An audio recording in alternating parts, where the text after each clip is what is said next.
Tansei, I'm Krisanachkate. Welcome to APTN National News. Thank you for joining us. This year's 2025 Global Indigenous Languages Summit got underway in Ottawa Monday night. Monday night's festivities included a number of Indigenous drummers, dancers, and other performers. The four-day summit is organized by the Office of the Commissioner of Indigenous Languages. It features experts and advocates of Indigenous languages from around the world, and a number of workshops focusing on Indigenous language preservation. One of the keynote speakers was Indigenous Services Minister Mandy Gold-Masti, who outlined some of the challenges that lie ahead for Indigenous language preservation. There are more than 70 Indigenous languages spoken by First Nations, Inuit, and Métis in Canada. 3/4 are endangered. None are considered fully safe. We are in a critical moment that demands that we all act together. While Indigenous people lead the way, the Government of Canada has a responsibility to walk alongside you. It is my role as Minister to be part of that process. And our APTN Montreal reporter Savannah Craig is at the Waves Language Conference today in Ottawa. She is also learning how video games are being used as a tool to preserve languages. I'm here with Gahunda Walks, a game designer from Gonasadage. She's developed a game called The Flying Head, which is being used to teach Mohawk. Gahunda Walks, can you tell us a little bit about how this game works? Yeah, so basically there's two modes of play that I can demonstrate for you. The first and the main mode is story mode, which basically takes you through the narrative of the legend of the Flying Head, which is a pretty popular Haudenosaunee legend. It's one that I grew up hearing, it's one that my siblings and all my cousins grew up hearing. So yeah, we've retold the story to be set in the modern day, so it's got familiar settings and people that, players might recognize from their family or from their community. So we're going through this story. The audio is all in Ganyotgeha, and you can have the option of choosing between English subtitles or Ganyotgeha subtitles. And so you go through this narrative, and you meet all the characters, you understand the story, and then you come back, and the second mode of play is practice mode, where you can practice nouns and particles. Eventually we'll have mechanics for verbs, but basically you come in and you play these language learning mechanics, and it teaches you the exact language that's used within the narrative. So eventually you'll be able to go back and listen to the Ganyotgeha, and you'll understand I remember that from the language learning mechanic, and you'll be able to go through the whole narrative eventually, understanding the Ganyotgeha and hopefully not needing the English subtitles at some point. And what's the bigger goal with this game? The bigger goal for this project is to keep making these sorts of games, because this is actually the first game that we're making to add to a library that's going to be free to play and to access by Indigenous communities, cultural centers, friendship centers. And eventually we hope to start charging non-Indigenous institutions a subscription fee if they want to access the library. And in that way we can generate money to create these games without having to charge community. So that's our bigger project. Thank you. Stay tuned for more coverage on Waves 2025. And that's Savannah Craig reporting live from Ottawa. She will have a story on the language conference in your evening newscast in a few hours. A First Nation in northern Saskatchewan says it's making its community safer by removing people from homes where there is illegal activity and unsafe conditions. In a recent statement posted to social media, the Buffalo River Dene Nation says it evicted a number of community members and said it was the hardest day they faced. The Dene Nation says they are feeling the growing impact of drug use and drug dealers while dealing with more dangerous substances like methamphetamine and fentanyl. Leadership also notes that people living in newer homes have signed tenancy agreements to not allow drug use or illegal activity in their homes. There are currently more than 150 people waiting for housing there, and the Dene Nation says that some are abusing the privilege of having a home. In a statement, leadership adds, "What happened was not done out of anger or judgment, but out of care. Care for the people affected, care for their children, and care for the families living around them who have been living in fear." Buffalo River Dene Nation is located about 540 kilometers north of Saskatoon. And you can read more about this story by going to our website at aptnnews.ca.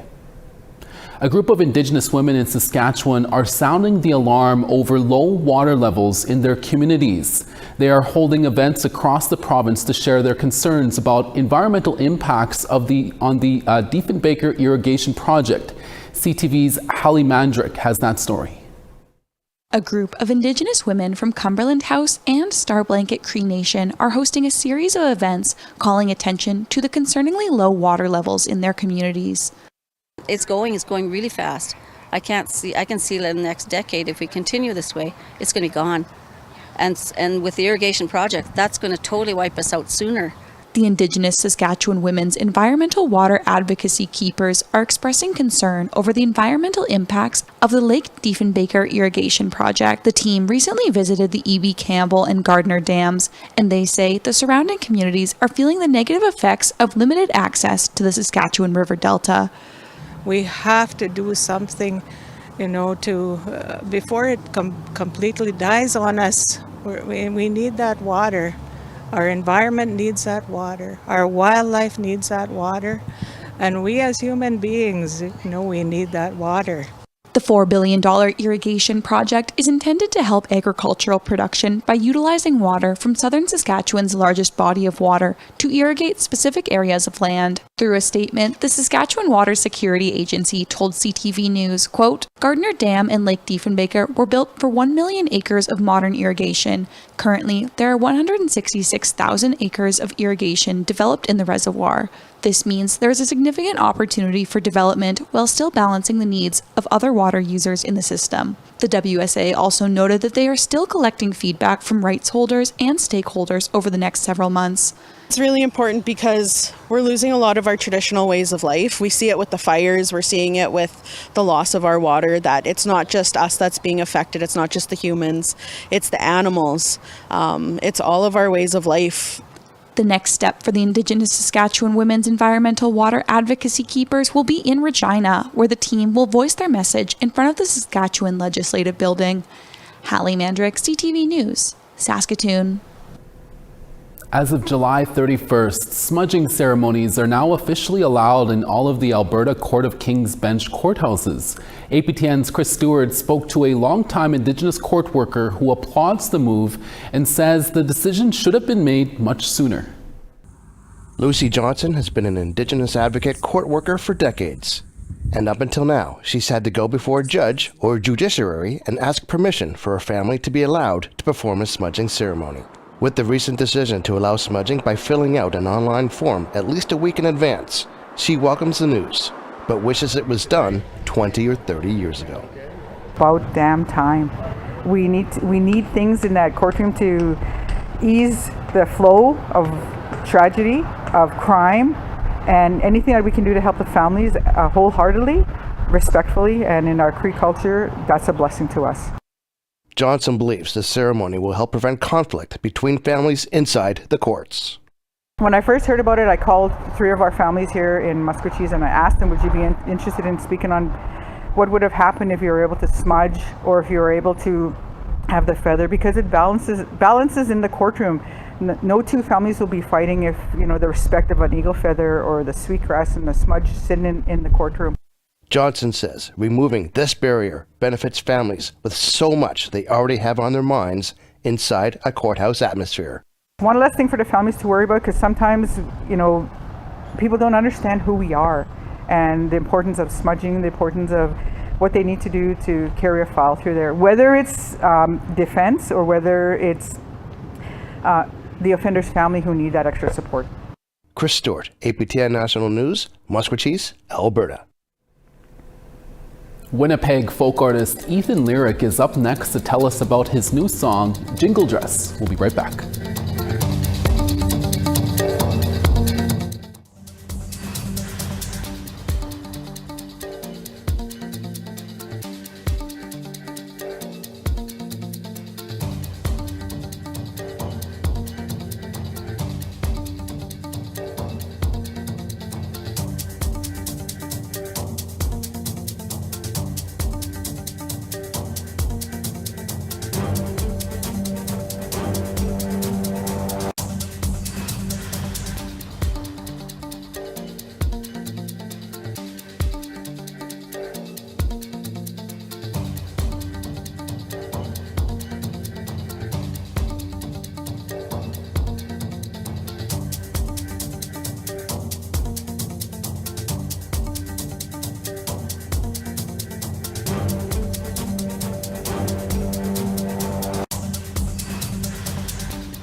Welcome back.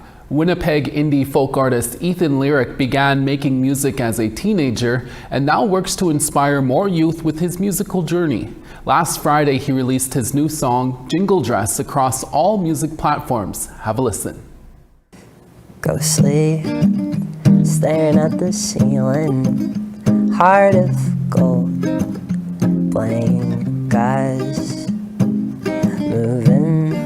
During high school, when I had this really nice guitar program at my school, and it kind of inspired me to learn guitar. And then from that, one day I remember just writing a song, and I showed it to my mom, and I remember she started crying. And a boy who breaks my heart, tippy tappy toes, making little mocking marks. Getting here and releasing music, it's very much a joy that this is my job. I've always hoped that my music can kind of be a good example for kids like me who didn't have Indigenous people in the media growing up to look up to. So I was really hoping that young Indigenous kids out there can connect with my songs, and I've kind of done my best to make that happen. A couple summers back, I did a tour across Manitoba reservations with a couple other musicians, and it's always so cool to see the youth connecting with music and getting involved with music themselves. As it say, I need you, just a girl who dances. One of the coolest things to me is I get played a lot on the Indigenous, which is a Sirius XM station, and it's so cool to be kind of heard alongside a bunch of Indigenous artists I grew up listening to, so that's really exciting. And I think the other thing is just getting to interact with the community, and kind of this helping me on my reconnection journey to the culture. I see you. This new song, Jingle Dress, came about when I was on a week-long retreat as my role as an ambassador of hope for We Matter, which is a nonprofit where we do life promotion, and we go talk to communities and talk to the youth there, trying to just spread hope and culture and stuff. And I was out there, and I never actually really wrote something that was directly connected to my Indigenous culture. I was connected to myself, but being out there really inspired me to try to write something finally that was a little bit more on the nose, and I think it turned out really good. And I'm very happy that I waited until this song, because I think I really did a great job incorporating it in a way that feels natural for me. So yeah, I hope people connect with it too. In every old oak tree, I see you. A pageant focusing on Mi'kmaq youth, culture and traditions was held last Thursday evening, and for the first time, a young man was also one of the contestants. APTN's Angel Moore brings us this story from Wego-Begik, Mi'kmaq Nation.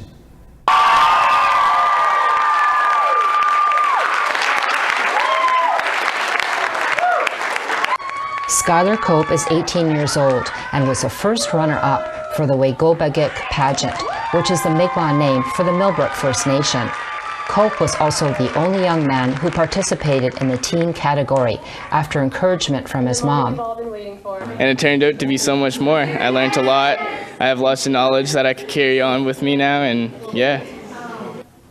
As the teens prepared to go on stage, the audience was reminded that this pageant is also about Mi'kmaq culture. The contestants started workshops last June that included jingle dance lessons and Mi'kmaq language classes. Aaliyah Maloney was second runner-up. She is 15 years old and says she loved learning about the Mi'kmaq culture.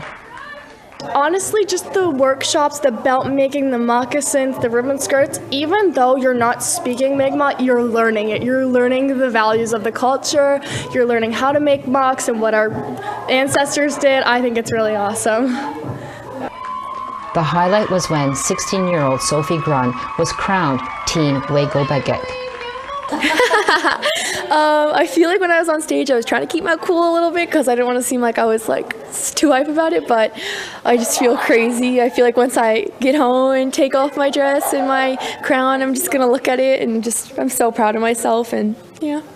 The crowns were beaded by Marissa Bernard, Candace Nevin Mayo, and Shanda Nevin Mayo, and Nick Phillips beaded the medallion. The pageant included several categories: the tinies ages 1 to 5, the minis ages 6 to 10, and the teens ages 15 to 18 years old. Community members entertained the 100 people who attended. Now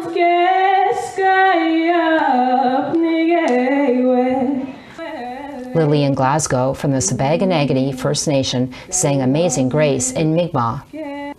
Cuteness filled the room when the Minis hit the stage. Ainsley Cope sang the Strong Woman song. She was happy to be a contestant.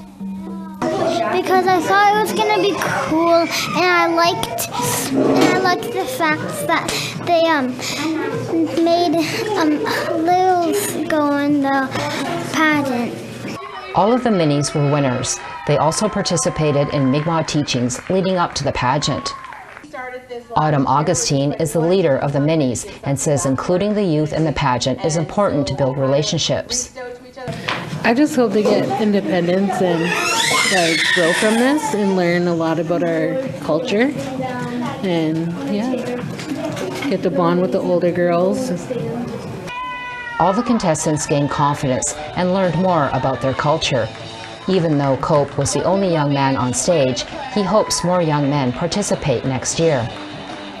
100%, because it's great. It's a great experience. You do lots over the summer and just lots of pleasant experiences. Maloney and Grund will represent Wegobagik at the Nova Scotia Mi'kmaq Summer Games pageant, taking place in the Wegmancook First Nation Unamagi Mi'kmaq for Cape Breton. Angel Moore, APTN National News, Wegobagik Mi'kmaq Nation. We now want to tell you about this week's new web poll question.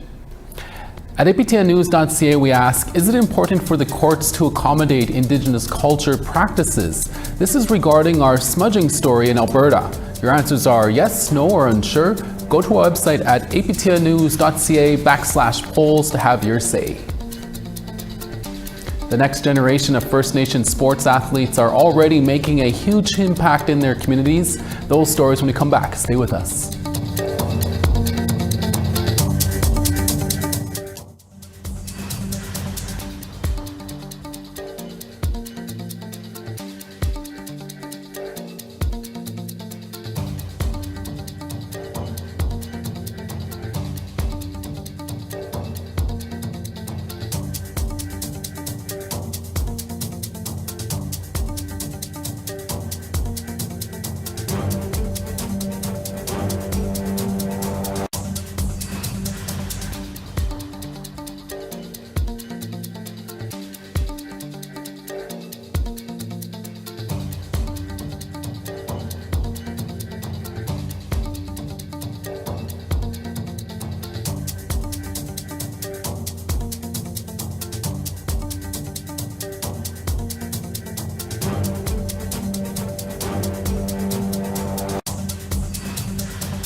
Must Cho for staying with us. St. John's 24 and sunny there. Charlottetown 28. Carteret 12. Kuujjuaq 10 and smoky there. Saskatchewan 29, Montreal 30 and sunny there. Sunny in London at 30, Toronto 29. Wawa, smoky there at 19, Sudbury 30. 12 in Norway House and partly cloudy, God's Lake +9. Winnipeg, sunny and 18, Dauphin, rain and 17. 15 in Regina, Saskatoon 16. Rain in Buffalo Narrows at 18, Meadow Lake 15 and showers there. Peace River 13 and rain, Fort McMurray 14. Lethbridge 34, Calgary 18. 17 in Tofino, Vancouver 17. Prince Rupert 14, Prince George sunny and 19. Whitehorse 20, Watson Lake 17. 21 in Fort Liard, Trout Lake 13 and sunny there. Sax Harbor 9, Tuktoyaktuk 17. Baker Lake 10, Whale Cove 10. And Iqaluit 8, Aglulik 6. Pride is surging in a Manitoba Interlake First Nation for a young man about to make his big NHL debut. Manitoba's biggest First Nation, the Peguis First Nation, held a community celebration last Saturday for hockey star Carter Bear. Bear, who played in the Western Hockey League, has recently drafted 13th overall earlier this year by the Detroit Red Wings. Chief Stan Bird says the community is incredibly proud of his accomplishment. It's a real positive thing for our youth to see, to be a part of. It really is a part of history. So what other, 18-year-old Indigenous person is being drafted by the Detroit Red Wings? I mean, just walking into that's history itself, right? During Bear's appearance at the Peguis Multiplex on Saturday, organizers of the weekend celebrations cooked up free hot wings in nod to the Detroit Red Wings, his new team. Bear, who is just 18 years old, played for the Western Hockey League before being drafted to the NHL. Congratulations to Carter and the Bear family. A 9-year-old golfer from the Birdtail Sioux Dakota Nation in southwestern Manitoba recently scored a spot in the top 10 at the Champion of Champions tournament in Northern Ireland. APTN Sierra Benton spoke with golf prodigy Connor Hanska and his dad Doug Hanska about competing with the world's best junior golfers. At 2 years old, not long after he learned to walk, Connor Hanska learned to swing a golf club. I myself used to play competitive golf within Golf Manitoba, so just me practicing and getting out there and playing, he just kind of tagged along, and he kind of grew up on the golf course, really. The best part is that it's just fun playing holes after hole. His dad and his biggest supporter, Doug Hanska, soon realized he was raising a golf prodigy. Like, I didn't even realize how good he was until the guys kind of like, wow, you might have the next Tiger Woods on your hands there. And even as a 6-year-old, he qualified for the Canadian Golf Nationals. And so that's when we kind of realized, well, hey, like, he's pretty special on the greens. The 9-year-old athlete from Birdtail Sioux Dakota Nation recently returned from Northern Ireland, where he made the top 10 in his age category at the Champion of Champions tournament.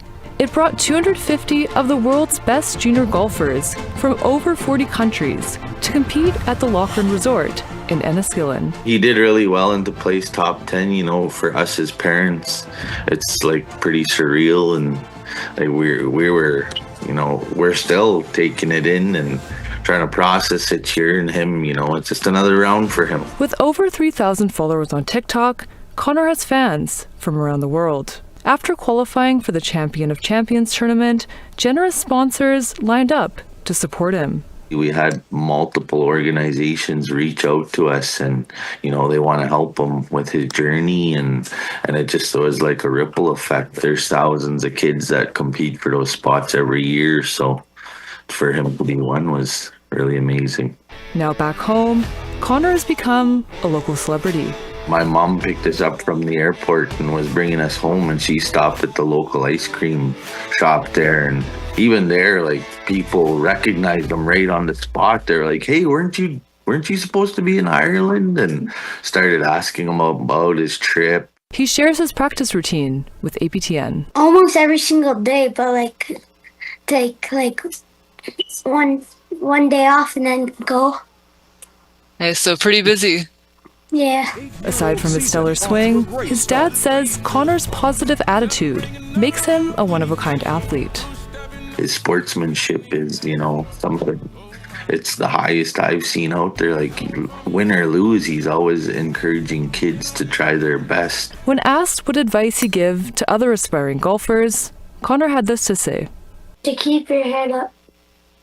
His family continues to share his progress and achievements on TikTok at Hanska Golf. Thank you for your love and support. Sierra Bettens, APTN National News, Winnipeg. And that's your daytime newscast. Dennis Ward is back for your evening newscast in a few hours. Please join us then. Hi miigwech masicho. Thank you for watching, and we'll see you again tomorrow. Ekse.